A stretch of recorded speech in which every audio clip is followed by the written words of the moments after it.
பிஸ்மில்லாஹ் ரஹ்மான் ரஹீம். கண்ணியமிக்க சகோதர சகோதரிகளே, அல்லாஹின் நல்லடியார்களே, அஸ்ஸலாமு அலைக்கும் வரஹ்மத்துல்லாஹி வபரகாத்துஹு. அல்ஹம்துலில்லாஹ். அல்லாஹும்ம ஸல்லி அலா முஹம்மதின் வ அலா ஆலி முஹம்மதின் வ பாரிக் வஸல்லிம். இன்னைக்கு நான் உங்களுக்கு ஒரு அழகான ஒரு நபி கஷ்டத்தின் போது ஓதிய ஒரு துவாவை சொல்ல போறேன். அந்த ஒரு துவா வெறும் ஒரே ஒரு வரிதான். அதுல ஒரு 2 வார்த்தை வரும். அந்த 2 வார்த்தையை சொன்ன உடனே அந்த துவாவை அல்லாஹ் ஏற்றுக்கொண்டால் உடனே அல்லாஹ் என்ன பண்ணா, உதவியை பொழிந்தான். மலக்குகளே உங்களுக்கு உதவி செய்வாங்க இந்த ஒரு துவாவை ஓதுனான்னு நீங்க தெரிஞ்சுக்கலாம். அது எந்த அளவுக்கு கஷ்டத்துல அவங்க ஓதுனாங்கன்னு பார்க்கும்போது அய்யூப் அலைஹிஸ்ஸலாம் அவர்கள் தான் வந்து ஓதிருக்காங்க. அவர்களுக்கு 70 ஆண்டுகள் அல்லாஹ் என்ன பண்ணா, சிறந்த வாழ்க்கையை கொடுத்தான். சிறந்த வாழ்க்கைன்னா எந்த அளவுக்கு சிறந்ததுன்னா, அவர்களுக்கு அந்த ஊரே சொந்தம் அப்படிங்கிற அளவுக்கு நல்ல உறவுகளை கொடுத்தான். அதே மாதிரி ஊர் முழுவதுமே செல்வம் அப்படின்னு சொல்ற அளவுக்கு செல்வத்தை கொடுத்தான். கை நீட்டின இடமெல்லாம் அவர்களுடைய செல்வம் இருந்துச்சு. அவர்களுக்கு சிறந்த சிறந்த குழந்தைகளை அல்லாஹ் கொடுத்தான். நல்ல ஆண் மக்கள் பெண் மக்களை கொடுத்தான். இன்னும் அவர்களுக்கு ஆட்சி அதிகாரத்தையும் சேர்த்தி கொடுத்தான். நமக்கு சுலைமான் அலைஹிஸ்ஸலாம் அவர்கள் மட்டும்தான் ஆட்சி அதிகாரத்துல இருந்தாங்கன்னு தெரியும். ஆனா அய்யூப் அலைஹிஸ்ஸலாம் அவர்களும் அந்த ஊருக்கே ராஜாவா தான் இருந்திருக்காங்க. செல்வத்துல மிகுந்தவங்க, குழந்தை செல்வம் பெற்றவங்க, நல்ல வந்து மதிப்பு கண்ணியம் வந்து கொண்டவங்களாக இருந்திருக்காங்க. எல்லாத்துக்கு மேல அல்லாஹ் தேர்ந்தெடுக்கப்பட்ட நபியாக இருந்திருக்காங்க. இத்தனையும் 70 வருடம் இருந்தாலும் அதுக்கு பிறகு ஒவ்வொன்னா அல்லாஹ் என்ன பண்றான், சோதிக்கிறதுக்காக வாங்குறான். ஏன் வந்து அல்லாஹ் வந்து அவங்கள்ட்ட இருந்து எல்லாத்தையும் வாங்குறான்னு பாத்தீங்கன்னா, அல்லாஹ்வை பொறுத்தளவுக்கு அல்லாஹ் முதலே சொல்லிட்டான், உங்களை இங்க நான் படைத்ததின் நோக்கமே உங்களை சோதிப்பதற்காகத்தான். உங்கள ஒருவரைய நாங்க தூதரா அனுப்புவோம், அவரையும் வந்து கொண்டு என்ன பண்ணுவோம், உங்களுக்கு நேர்வழி காட்ட சொல்லுவோம். அப்பவும் நீங்க நேர்வழி பின்பற்றீங்களா இல்லையான்னு சொல்லிட்டு உங்களை நாங்க சோதிப்போம் தான் அல்லாஹ் சொல்லியிருக்கான். அல்லாஹ் எல்லா இடத்துலயுமே உங்களை சோதிப்போம் தான் சொல்லியிருக்கான்.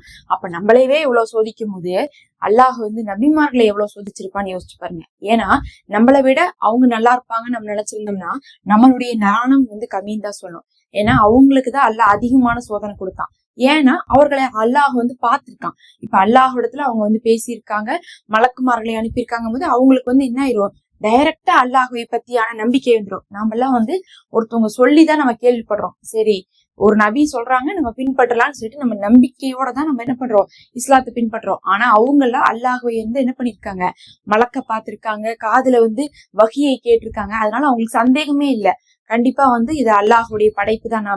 நமக்கு மௌத்தானதுக்கு பிறகு வந்து மறுமைன்னு ஒண்ணு இருக்கு, இந்த உலகம் முக்கியம் இல்லைன்னு சொல்லிட்டு நபிமார்களுக்கு ஒரு உறுதியான ஈமான அல்லாஹ் கொடுத்துருவான். அதனால அவர்களுக்கு அதிகமா சோதனை கொடுப்பான். அப்படி சோதனை கொடுக்கும்போது ஒவ்வொன்னா அல்லாஹ் வந்து அவர்கள்ட்ட இருந்து வாங்குறான், செல்வத்தை வாங்குறான். அதுக்கப்புறம் வந்து அவங்களுடைய பிள்ளைகளை வந்து அல்லாஹ் வந்து வாங்கிடுறான். எல்லாரும் இறந்து போறாங்க. அவங்களுக்கு இருக்கிற மதிப்பு கண்ணியம் ஆட்சி எல்லாமே போயிருது. கடைசியா அவங்க ஒண்ணுமே இல்லாம அவங்களும் அவங்க மனைவியும் மட்டும் இருக்கிறாங்க. அப்படி ஒரு நிலைமை வருது. அப்படி ஒரு நிலைமை வந்து கூட அல்லாஹ் என்ன பண்ணல, இப்பவும் இவரை சோதிக்கணும்னு சொல்லிட்டு என்ன பண்றான், அல்லாஹ் கடைசியா வந்து நோவையும் கொடுக்குறான். நோவுனா சும்மா நோவெல்லாம் இல்ல, இந்த உலகத்திலேயே வைத்து அதிக நோயால வாடின ஒரே மனிதர் அய்யூப் அலைஹிஸ்ஸலாம் அவர்கள் தான்.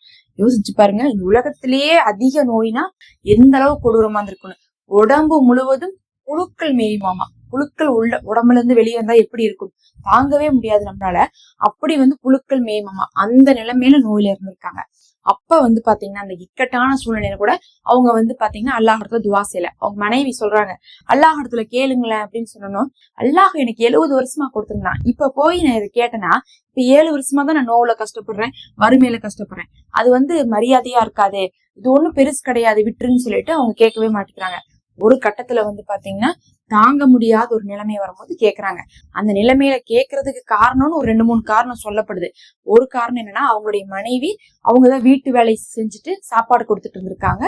அங்க வந்து அய்யூப் அலைஹிஸ்ஸலாம் அவர்களுக்கு ஒரு நாள் பார்த்தா அவங்களுக்கு வேலையும் கிடைக்கல, சாப்பாடும் கிடைக்கலன்னு சொல்லிட்டு அவங்களுடைய முடியை வெட்டி சௌரிக்கு கொடுத்துட்டு அதுல காசு கொண்டு வராங்க. அப்ப நம்மளுடைய மனைவி இவ்வளவு கஷ்டப்படுறாங்க, இப்ப நம்ம அல்லாட்ட கேட்கலாம்னு அவங்க கேட்டதாக சொல்லப்படுது. இன்னொரு இடத்துல வந்து பாத்தீங்கன்னா அவங்களுடைய உடம்பு முழுவதும் புழு இருந்த போது கூட அவங்க கேட்கல. கடைசியா அல்லாஹ்வை திக்ரு செஞ்சுட்டு இருந்த போது வாயிலையும் புழு வந்துருச்சு, இனி நம்ம திக்ரும் செய்ய முடியாதுங்கிற பயம் வந்த போது அல்லாஹ் இடத்துல துவா கேட்டாங்க அப்படின்னு சொல்லப்படுது. மூன்றாவது, அந்த ஊர் மக்களே அவரை வந்து ஒரு பாவி, அதனாலதான் இப்படி ஒரு பாவத்தை செஞ்சனாலதான் கஷ்டத்துல இருக்காரு அப்படின்னு சொன்னனால, இல்ல நான் பாவி கிடையாது, அல்லாஹுடைய தூதர் தான், நீங்க எல்லாரும் நேர்வழிக்கு வாங்கன்னு சொல்லிட்டு தெரியணுங்கிறதுக்காக துவா செஞ்சதாக சொல்லப்படுது. அப்படி அவர் ஓடின துவாதான் அன்னி மஸ்ஸினிர் வாந்த அர்ஹமர் ராஹிமீன், அல்லாஹ் என்னை ஒரு துன்பம் தொட்டு விட்டது, நீயே அர்ஹமர் ராஹிமீன், கிருபையானவருக்கெல்லாம் மாபெரும் கிருபையானவராக இருக்கிறாய் அப்படின்னு சொன்னாங்க. அல்ஹம்துலில்லாஹ் அல்லாஹ் உடனே எல்லாத்தையும் சரி பண்ணா. அதுக்கப்புறம் நல்லபடியாக அவர்களை அல்லாஹ் வாழ வச்சான்.